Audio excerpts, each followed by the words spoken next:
여러분 안녕하십니까? 미국에서 보는 한국 강혜신입니다. 네, 이번 주에 제가 미국에서 보는 한국에서는 뒷부분에 미, 한국과 일본의 관계가 재정립돼야지 된다 하는 한 사람의 의견을 좀 소개해 드리려고 하고요. 그 밖에는 이제 먼저 나왔었던 뉴스들을 전해드립니다.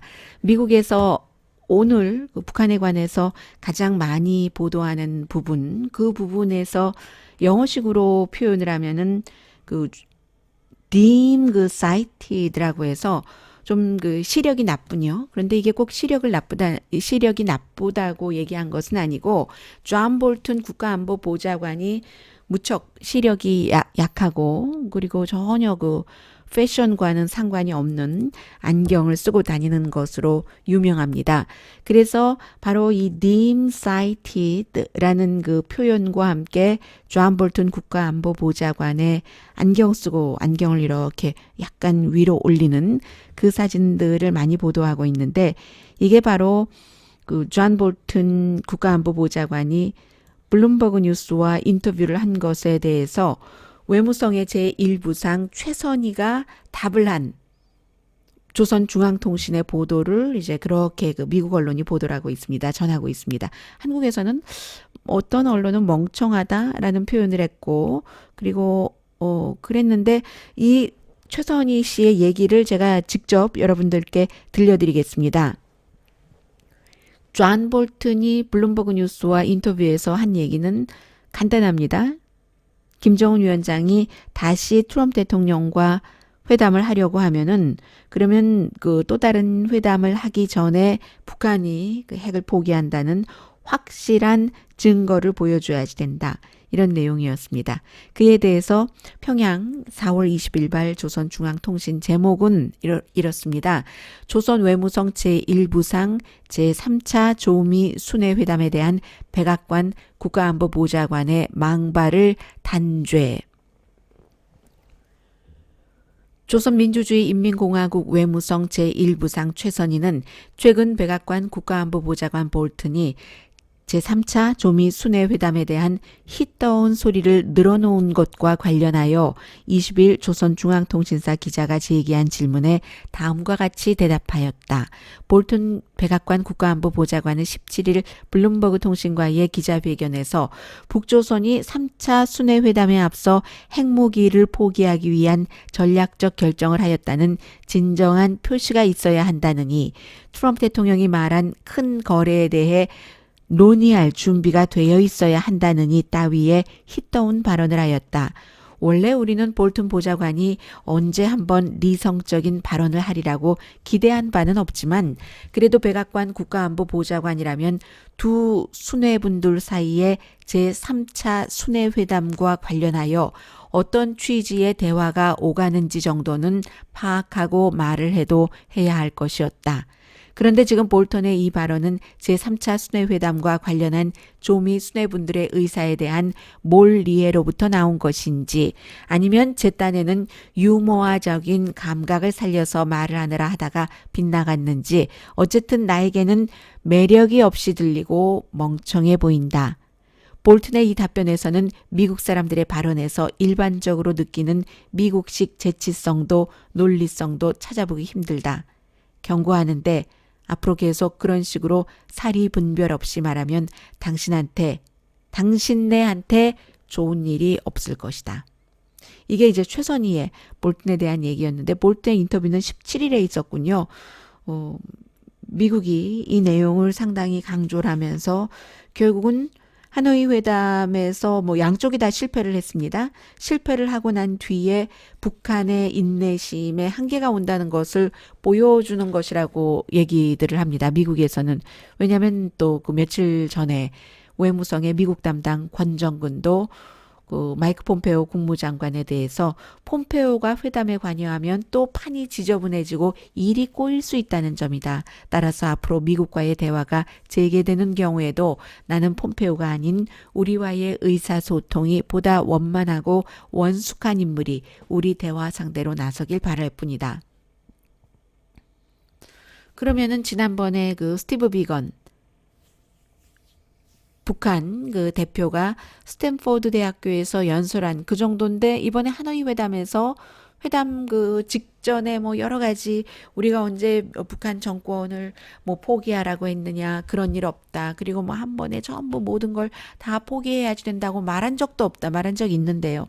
말한 적도 없다. 이 정도로 얘기한 스티브 비건 정도는 괜찮다고 할 수도 있겠는데 스티브 비건 정도는 또 북한에서도 상대하지도 않고 북한이 이번에도 그렇고 최선희도 그렇고 또 그 미국 담당 국장인 권정근도 그렇고 마이크 폼페오와 존 볼튼 국가안보보좌관과 국무장관 이 두 사람이 북한 문제에서 가장 큰 영향력을 미치는데 두 사람을 다 지금 비난을 했으니까 그럼에도 불구하고 트럼프 대통령과는 관계가 좋다는 것이고 또 하나는 좀 전에 들어보셨는데 그 최선희의 그 말에서 dim 그 cited라는 게 결국은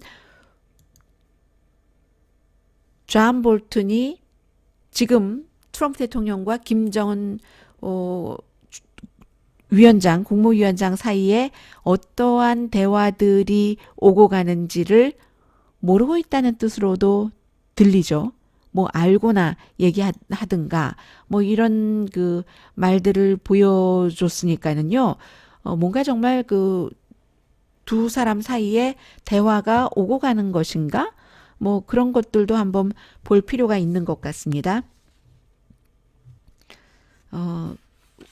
빌 리처드슨 전 그 뉴멕시코 주지사이기도 하고 북한 대사이기도 했는데 뉴욕에 있는 그 AM 라디오 방송국 970과 인터뷰하는 것 보니까 트럼프 대통령이 그 아주 patience라고 썼는데 인내심이 있어야지 된다는 얘기도 되겠고 조심해야지 되겠다는 얘기, 신중해야지 된다. 이렇게 그 사람이 인터뷰한 말을 보면은 표현을 할 수 있겠습니다. 어떤 때는 트럼프 대통령이 인내심이 있는 것도 있을 때도 있다. 그리고 트럼프 대통령의 가장 큰 특징이 언론의 주목을 확 받는 그런 정상회담을 무척 즐기는데 그럴 것이 아니라 아랫사람에게 일을 하도록 해야지 된다는 얘기를 강조하고 있습니다. 아주 원론으로 기본으로 돌아가는 겁니다. 외교에서 이번에 하노이 회담에서 실패한 이유도 뭐 이유가 크게 두 가지지만 기본적으로는 회담 전에 확고한 합의 없이 당연히 결과가 망가졌다는 거죠. 그래서 북한도 이번에 뭐 시정연설이나 그 밖에 여러 사람들의 말을 통해서 다시 회담을 하게 되면 단단하게 뭐 페이퍼에 적어놓고 한다. 이런 얘기 김정은 위원장도 했었죠. 그 얘기를 다시 빌 리처드슨 전 그 유엔 대사 북한 특사가 하고 있습니다. 둘 다 실패했다고 제가 거듭 말씀드리는 것은 아직도 미국의 그 보수나 한국의 보수에서는 트럼프 대통령이 하노이 회담에서 성공했다고 표현하기 때문입니다.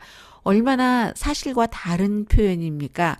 회담을 하러 갈 때는 그 회담이 성공하기를 바라는 것인데 이건 결렬이 됐죠. 그리고 미국 측에서 볼 때 성공하는 것은 어떠한 북핵 협상을 가지고 오는 것이었는데 협상을 가지고 오지 못하고 판을 깨고 나왔는데 그게 어떻게 성공한 회담입니까? 억지 주장이죠. 양쪽이 다 실패했다고 말씀드리고요. 그래서 빌 리처슨이 얘기하는 성공이라는 것은 some 비핵화, totally 비핵화하는 게 아니라 some 비핵화, 부분적으로 그리고 some 비핵화 중지, some 경제 제재 해제. 결국은 이제 뭐 그게 small deal이라고 불러야지 될지 100% big deal은 아닌 거고요. 아니면 중간이라고 해야 될지는 모르겠습니다만은 미국의 입장은 지금까지 바뀌지 않은 것 같은데 하노이 회담의 결론을 보면은 그런데 그런 입장으로는 뭐 또 해봤자 뭐 되지 않는 거죠. 김정은 위원장, 문재인 대통령 이 두 사람이 1차 북미 정상을 회담을 한 게 4월 27일이죠. 오늘 미국 날짜로 4월 22일입니까? 21일입니까? 제가 날짜 계산 잘 못합니다. 그런데 4월 27일이 되면 1주년이 되는데 1주년 기념 행사에서 뭐 한국, 뭐 다른 여러 나라의 예술인들도 나오고 하는데 정작 북한 대표단의 참석 없이 이 같은 행사가 치러진다 하는 것도 미국이 많이 보도를 하고 있습니다. 이번 주에 이제 또 하나는 제가 금요일에 방송할 때 여러분들께 말씀드리죠. 드렸었죠. 구체적인 내용은 나오지 않았지만 CNN이 보도하기를 문재인 대통령이 트럼프 대통령을 만났을 때 백악관에서 북한 김정은 위원장에게 전해달라는 어떤 그 메시지를 받았다. 그걸 갖고 있다. 해서 이제 이번에 또 다시 뭐 한국과 김정은 위원장이 만나게 되면은 문재인 대통령과 뭐가 전달된다 이런 얘기가 청와대에서도 다시 하고 있는데요. 그 뉴스 미국에서 많이 전해지기도 했고 그리고 이제 또 문재인 대통령 하면은 김정은 위원장이 직접 본인의 입을 통해서 오지랖 넓은 중재자, 촉진자 역할을 하지 말고 어떤 플레이어의 입장에서 직접 우리 민족끼리 뭘 해야지 된다 이런 식이었잖아요. 그럼에도 불구하고 문재인 대통령은 굉장한 역할 같은 것을 강조를 하면서 미국까지 오고 트럼프 대통령 만나고 그런 일주일이었었고 군사 퍼레이드를 안 했어요. 북한이 4월 15일에 김일성 생일에 이제 생각나네요. 정말 마이클 볼튼 국무장관이 블룸버그 뉴스와 인터뷰하고 여러 매체와 인터뷰를 해서 혼돈을 좀 했는데 그때 그런 얘기도 했잖아요. 시정연설에서 새로운 미국식 지금의 계산식이 아니고 다른 것을 가지고 나오기 전에는 새로운 회담도 없고 하노이 회담 때처럼 아주 좋은 기회도 없을 것이다. 이렇게 얘기를 했더니 볼튼이 4월 15일 날 트럼프 대통령이 김일성 주석 생일에 예를 들면 축전까지 보냈다. 이렇게 얘기를 했었잖아요. 그런데 참 이상하죠? 제가 볼 때는 이상합니다. 저는 특별히 보수다, 진보다 이 북한 핵 문제에 있어서 그쪽 한쪽의 입장을 지지하면서 뉴스를 보도를 해야지 될 것을 가리고 그쪽으로 쏠려서 하고 이러지는 않거든요. 제 마음속으로는. 그런데 이런 내용을 한국에서도 보도를 하면서 보수에서 보도를 할 때 보면은 존 볼튼이 비꼬았다는 거예요. 이렇게 트럼프 대통령은 김일성 주석 생일에 축전까지 보냈는데 그런데 한국의 보수에서 어떻게 그렇게 말을 할 수가 있습니까? 트럼프 대통령이 하노이 회담을 깼다고 잘했다고 성공이라고 좋아하면서 한국에서는 김정은 위원장과 회담을 한다고 어떻게 적과 동침을 할 수 있냐고 하면서 트럼프 대통령이 김일성 주석 생일에 축하한다는 메시지를 보낸 것에 대해서는 왜 비난하지 않습니까? 말이 앞뒤가 맞지 않죠. 그래서 여러분들께서는 오늘의 미국을 들으시는 분들 가운데 많은 분들이 아마 한국에서도 또 미국에서도 extremely left라든가 extremely right라든가 그런 보도가 아닌 다른 것을 원하시는 분들 굉장히 작은 부분이라는 것 제가 압니다. 외로워요. 그래서 그렇지만 그런 내용을 들으시고자 하시는 분들이 오늘의 미국을 많이 들으시리라고 생각이 되는데 한국의 보수 정말 이번 주에 비상식적이었어요. 어떻게 트럼프 대통령이 그런 축전을 보내는 것에 대해서 본인들도 얘기를 하면서 그 얘기를 하면서 북한을 흉봐요. 이렇게 미국이 너그러운데 미국에 대해서 예를 들면 무슨 탄도미사일 실험은 아니지만 실험도 했다느니 이런 식으로 트럼프 대통령이 하해와 같은 마음을 보여주는데 라고 얘기하면서 동시에 문재인 대통령이 민족 여러 가지 공조를 얘기를 하면 아주 적에게 그렇게 얘기를 한다고 비난을 하는 완전히 비상식적이죠. 네. 트럼프 대통령이 볼튼에 따르면 김일성 주석 생일에 카드를 보냈던지 뭘 보냈던지 축하를 했답니다. 여러분들 이런 것도 알아주시면 좋겠고요. 어쨌든 북한의 이번에 실험은 핵활동이 아니고 실제로 북한에서도 했다고 얘기를 하고 이러한 것들이 인내심이 부족하다 하는 것을 보여주는 것이죠. 신형 전술 유도 무기 사격 시험 해서 또 한편으로는 러시아와 이제 러시아에 가서 블라디미르 푸틴 러시아 대통령도 만나고 그런 것들이 중국이다 어디다 한국이다 해보니까 뭐가 잘 안 되니까 달걀을 한 바구니에 안 다듬고 다 나눠서 여기저기 좀 담아놓겠다 하는 표현이고 러시아로서는 우리가 외교적으로 이 정도 영향력을 또 미칠 수도 있어 하는 것을 생각을 하니까요. 그 사이에 북한은 계속 사이버그 위협 같은 것을 해왔었고, 미국이 그 인도주의적인 차원에서라고 하면서 LNKM, 그 Love North Korea Ministries에서 북한 그 선교 단체에 대해서 어떤 그 제재를 풀어줘서 우물도 만들고 하는 그런 단체니까요. 뭐 약도 이 단체를 통해서 보내기도 하고 하는데, 그런 일들도 북한이 했고 미국이 했고, 또 하나 미국이 하고 있는 한 일 가운데 중요한 일은 그 프리조선의 멤버를 체포를 했고, 로스앤젤레스 법원에도 이 사람이 출석을 했었습니다. 그리고 프리조선의 그 헤드, 지도자, 리더 집도 급습을 했는데 리더는 체포되지 않은 겁니다.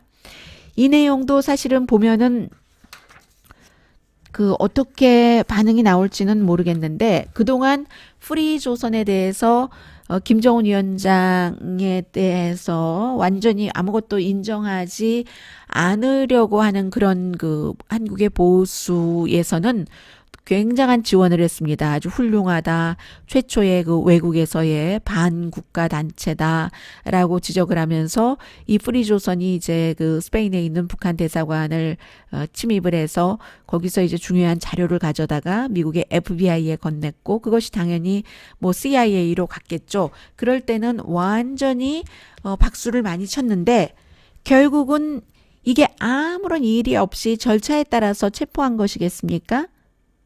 북한이 미국에 대해서 탄도미사일 실험, 핵실험은 아니지만 단거리 재래식 무기를 실험했다는 것은 우리 인내심이 없어진다. 그리고 또 할 수도 있다. 트럼프 대통령 2020년 선거 때쯤에서 이런 것을 보여준 것인데, 북한이 그런 것을 보여준 것에 대한 답으로 미국에서는 미국 시민인데, 크리스토퍼든가요? 무슨 크리스토퍼 아닌 것 같은데요. 그리고 그 리더가 그 에드리안 홍인데, 미국 시민인데도 미국 안에 있는 이 시민을 체포를 했다. 영장을 발부해서. 북한이 자유조선에 대해서도 많이 비난을 했습니다. 지금도 이제 조선중앙통신이나 노동신문을 보면 많이 나와 있는데, 물론 이것은 스페인과도 연관이 돼 있는 것이고, 북한이 분명히 스페인 당국에 경고를 했잖아요. 철저히 조사를 해라 했고, 스페인 당국은 미국 측에 이제 신변을 당연히 요청을 할 것이고요. 스페인 주권 침해라고도 보죠. 스페인에서는 어떻게 다른 나라 그 대사관에 미국 시민들이 그 침입을 해서 뭐 대사관, 북한 대사관 스태프들을 가두고 뭐 흉기를 가지고 들어갔었고, 총은 아니었지만 뭐 칼 등등 해서, 스페인에서는 당연히 수사를 하라고 해도 지금까지는 미국이 아무 말 안 하고 있다가 아무 말도 안 하고 있고, 뭐 FBI, CIA와 연관이 있다 없다에 대해서도 말하지 않고 있고, 그렇지만 자유조선이라는 그런 한 개인이 운영을 하고 있는 단체에서 10명 정도나 미리 다 이것을 그 수습을 해서, 계산을 해서 그 북한 대사관 안에 들어가도 어디에 그곳에 무슨 서류가 있다는 것을 알았고, 그것을 이제 가지고 왔고, 하노이 회담 그게 닷새 전이었었죠. 그런데 그 사람들을 체포를 했다는 게 아닙니까? 만약에 자유조선이 이 사건 전후에 미국의 어떠한 협조를 하기로 하고 굉장한 그 미국으로부터 도움을 받을 수 있도록 생각했다면, 이번에 이제 오산이었다는 것. 이것도 이제 또 여기서도 만약에 자유조선이나 미국의 그 FBI, CIA가 연관이 있었다면 배신당한 거죠. 자유조선으로서는. 그것도 아주 중요하게 볼 문제고, 북한이 좋아하는 일을 트럼프 대통령은 계속 해주고 있는 겁니다. 할아버지 생일 때는 축전 보내주고, 북한이 그 싫어하는 자유조선 멤버는 잡아서 지금 가둬놓고, 그리고는 그 내용에 대해서 물론 그쪽 측의 변호인 측의 요청이었다고 하지만 전혀 공개가 지금 안 되고 있는 형편에서 에드리안 홍과 같은 그 리더가 급습을 했는데 체포는 못했다 하는 것에서도 사람들이 여러 가지 생각을 할 수 있죠. 평소에도 이 자유조선이 김정은 위원장의 엄마 다른 형인 김정남의 아들 김한소를 구출을 했고 김한솔과 다른 가족이요. 그리고 그들이 지금 미국에서 보호를 해서 미국에서 김한솔과 뭐 몇 명이 될지는 모르지만 살고 있다는 말이 들리는데 자유조선과 다 연관이 돼 있고요. 미국이 또 김정남의 아들은 보호를 하면서 자유조선 멤버는 또 가두고 자유조선이 훔쳐가지고 나온 북한 대사관에서의 자료는 또 뭐 미국이 참고로 하고 이런 여러 가지에서 여러분들께서 뭐 스스로 느끼실 수 있는 일이 있으실 것 같고요. 내셔널 인트레스트라는 잡지가 있고 그런 그 단체가 있습니다. 아주 신보수주의자가 그 설립을 한 곳이고 이 그 내셔널 그 인트레스트의 이 센터에서 디렉터, 코리안 연구 디렉터이기도 하고, 그리고 이제 내셔널 인트레스트 잡지의 편집장이기도 한 그 해리 제이 카지아니스 씨가 트럼프 대통령이 북한과 어떻게 평화적인 딜을 성공시킬 수가 있는가 여기에 대해서 썼습니다. 아주 그 긴 글인데 비교적 짧게 정리를 해보자면 레이디 가가를 북한에 보낸다. 이게 지난 3월 달에 북한 관련 그 한 학술 회의에서 나왔던 아이디어래요. 뭐 꼭 레이디 가가라기보다는 레이디 가가가 문화 하면은 그 미국에서는 떠오르니까는요. 또 사람과의 커넥션해서 문화 교류를 해야지 된다. 뭐 이런 얘기를 하는 것이고 스티브 비건이 스탠포드 대학교에서 하노이 회담 뭐 몇 주일 전에 얘기했었던 그 여러 가지는 결국은 완전하고 뭐 되돌이킬 수 없고 뭐 CVID인가 그것을 나중에 말만 살짝 바꿔서 FFVD로 바꿨잖아요. 그것을 계속 강조하다가 아니 하노이 회담에 가보고 나니까 그게 아니네 하고 실패가 됐는데 이게 이제 그 대통령 또 국무장관 또 행정부 전체적으로 그 주장을 했던 것이 사실은 하노이 회담에서는 뭐 완전한 비핵화를 하라는 것인데 그러기 위해서 그 전에 이루어져야 될 일이 많이 있죠. 한반도 전쟁 끝나는 것을 선언하는 것. 또 뭐 미군 유해도 와야지 되겠고 리에이정 오피스 연락사무소 설치를 해야지 되겠고 그리고는 이제 북한이 영변 핵시설 문 닫는 거 이것은 이제 한다고 했는데도 받아들여지지 않은 것이고 왜 받아들이지 않았는가? 첫 번째는 북한의 입장이 사실은 그 스티브 비건의 말과는 다르게 한 번도 변한 적이 없이 완전하게 그 북한이 핵을 포기해야지 된다라는 것을 유지했었을 수 있는 확률 하노이 회담 때에도 두 번째는 뭐 다 오늘의 미국에서는 자주 말씀드렸던 마이클 코헨이 저는 더 컸었다고 생각이 되고요. 대통령의 픽서가 이제 나와서 대통령이 인종차별주의자고 사기꾼이고 협잡꾼이고 뭐 여러 가지 증거를 대면서 나에게 아니라고 그런 여자들 알지도 못한다고 하고 나중에 드러나면 알기든 하는데 라고 하고 또 드러나면 잠을 자긴 잤는데 내가 돈을 안 줬지. 마이크 코헨이 다 줬지. 나는 모르는 일이야. 하는데 대통령이 백악관에 들어가서도 마이클 코헨에게 돈을 그 지불한 그 체크 이런 것까지 다 증거로 텔레비전에서 내놓고 하니까 대통령이 그야말로 이번에 이 회담을 웬만큼 해가지고 가서는 안 되겠다고 회담을 깨고 나갔다는 것 아니겠어요? 그건 이제 완전히 그 정설처럼 되고 있는데 북한과 미국이 정말로 회담을 하고 싶다면 첫 번째로 북한에게 미국이 북한의 적이 아니고 미국은 정권 교체를 할 의욕이 없다는 것을 이해시켜야지 된다는 겁니다.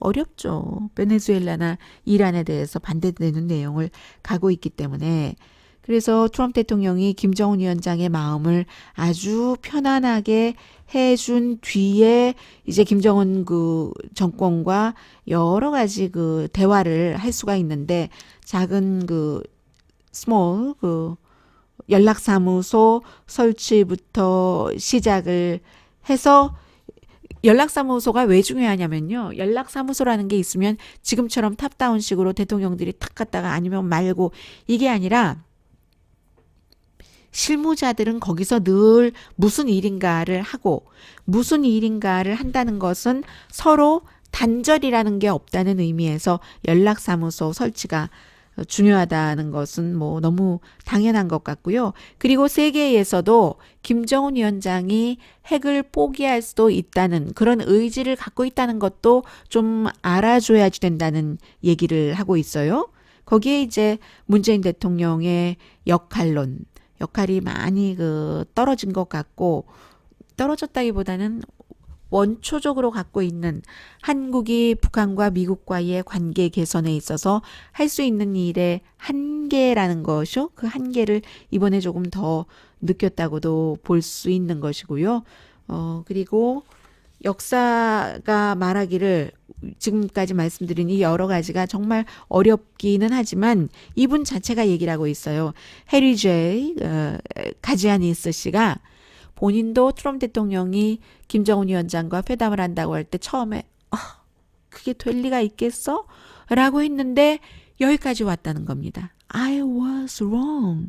내가 잘못됐다. 내가 사태를 보는 것에 실패를 했다라고 얘기를 하면서 북한이야말로 미국과 지금 냉전 이후에 가장 콜드한 관계를 갖고 있는 one of the 그런 국가다라고 얘기를 하면서 결국은 뭐 CVID가 됐던 뭐였죠? FF 뭐가 됐던 완전하게 하노이 회담처럼 주장하는 것에 그런 것은 회담을 제대로 이끌 수가 없다는 것을 북한이 먼저 강조를 했고 미국에서도 언론이나 전문가들이 다 알고 있는 사실입니다. 트럼프 대통령이 뭐 본인에게 얼마나 득이 될 것인가를 계산을 해서 어디까지 양보를 할 수 있는가 트럼프 대통령에게 많이 달려있는 것 같고요. 이 내용을 제가 오늘 전해드리고 싶었습니다. 원래 미국에서는 이번 주에는 아베 신조 일본 총리가 5월 1일에 일본에서 트럼프 대통령을 만나는데도 4월 26일 날 멜라니아 트럼프 여사의 46살이죠? 46살 맞나요? 네. 생일 파티에 온다는 것 아니겠어요? 본인들 뭐 왕이 바뀌어서 정말로 중요한 며칠인데 그 사이에 와서 이제 대통령 와이프 생일 축하하고 대통령 딸 사위에게도 잘 보이려고 하고 손녀에게도 이방카의 딸에게도 잘 보이려고 해서 뭐 무슨 일본의 유명한 엔터테이너도 보냈는데 뭐 그게 잘 안 돼서 나중에 그 엔터테이너가 이 소녀가 좋아한대요.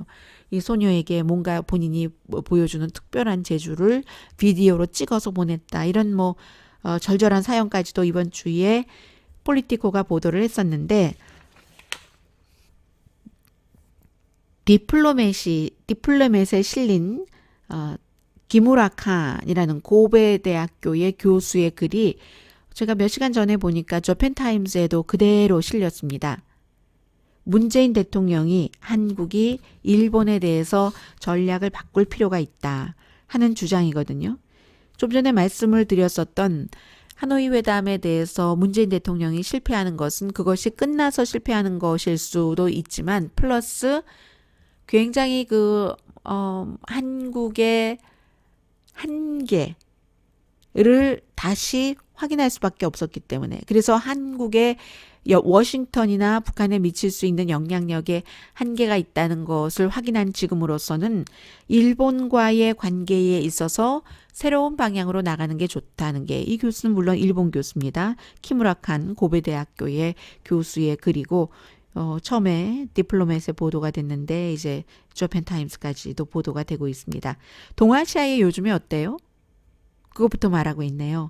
중국 경제 군사력 강해졌고 일본은 경제력이 약해졌고 그 사이에 이제 미국과의 관계 또 미국이 트럼프 대통령 들어와서는 아시아를 크게 중요하게 생각하는 것 같지도 않고 아시아에서의 힘의 균형이 바뀌고 있는데 바뀌니까는 점점 미국과 중국과의 긴장도 강해진다고 볼 수도 있겠고요. 동아시아의 예전 냉전 시대라는 것은 구소련과 중국이 그 안에서는 대치를 했었는데 지금은 이제 조금 많이 달라졌고 사우스 코리아를 보면은 동아시아에서 그 군사 국방 방어를 하기는 가장 그 어려운 나라로 보고 있고요. 그리고 이제 사우스 코리아가 국방이 그 정도로 단단하지 못하다면 일본에도 영향을 미치니까 그래서 한국과 미국과 일본이 아직까지는 군사력에 있어서 공조를 많이 하고 있는 이유가 바로 이제 그 부분인데요. 그런데 이제 중국이 뭐 해군 파워를 더 강하게 바뀌고 있고 이게 뭐 한 2010년 초 그 정도부터 시작됐을까요? 그러면서 미국과 중국과의 관계는 땅에서 바다로 이제 거의 바뀌었죠. 뭐 사우스 차이나 씨를 포함을 해서 그렇게 되니까 일본도 점점 이제 중국과 뭐 그런 문제에 있어서 대치를 하게 되면서 무게 중심이 땅에서 바다로 옮겨가게 되고요. 해서 일본으로서는 차이나 이슈와 그 한반도의 이슈가 따로 떨어져서 가기 시작했는데 그렇게 될 경우는 공통적인 어떤 그 전략적인 목표가 한국과 미국에 뭐 없을 수도 있고요. 뭐 중국을 일본도 미국이 견제하는 것처럼 많이 견제를 하고 있으니까요. 한국의 입장을 보면은 중국과는 뭐 경제적으로도 뭐 의존도가 높고 그리고 또 중국과도 그렇고 한국은 일본과도 그렇죠. 북한 문제를 해결을 하려면 두 나라와 협력을 할 수밖에 없는 겁니다. 미국과 한국이 사이가 아주 좋을 때는 어느 정도까지는 일본을 의식하지 않아도 되는데 그래서 뭐 최근에 좀 있었던 여러 가지 일들로 인해서 한국과 일본이 공동 협력 국가라기보다는 좀 경쟁하는 모습이 도드라지게 보이기는 했었어요.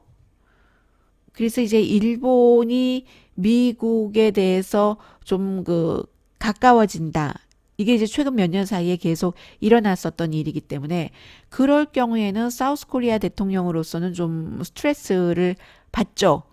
한국으로서는요, 일본에 대해서 그 워싱턴과도 확실하게 단단한 그런 그 입장이 아닌 바에야 일본과 무조건 나쁘게만 지내면 여러 가지로 한국에 해가 될 수 있기 때문에 일본의 영향력을 워싱턴에 대한 영향력을 줄이려는 것만으로는 한국의 어떤 국제 관계가 성립이 되지 않기 때문에요.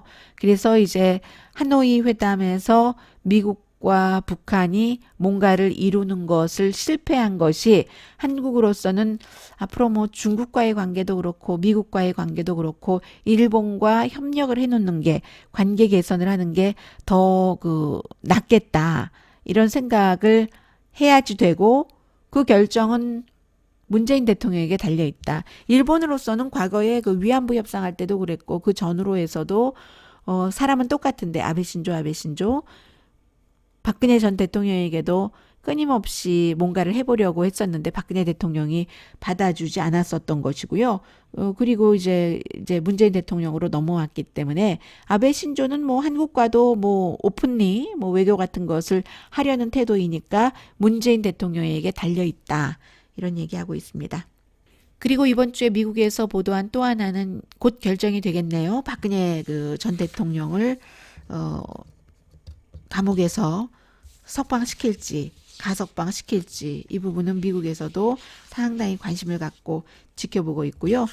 금호가 아시아나 지분 매각한 거 그 가족이 갖고 있는 33% 정도 그런 내용도 미국에서 많이 보도를 했는데 이제 며칠 있으면 분명히 박근혜 전 대통령에 대한 여러 가지 내용들이 나오겠네요. 뭐 기본적으로는 뭐 검사팀이 최종적으로 확정을 지을 텐데요. 네, 우선 여기까지 할까요? 미국에서 보는 한국 강혜진이었습니다. 저는 내일 아침 9시 오늘의 미국 정규방송 시간에 뵙겠습니다.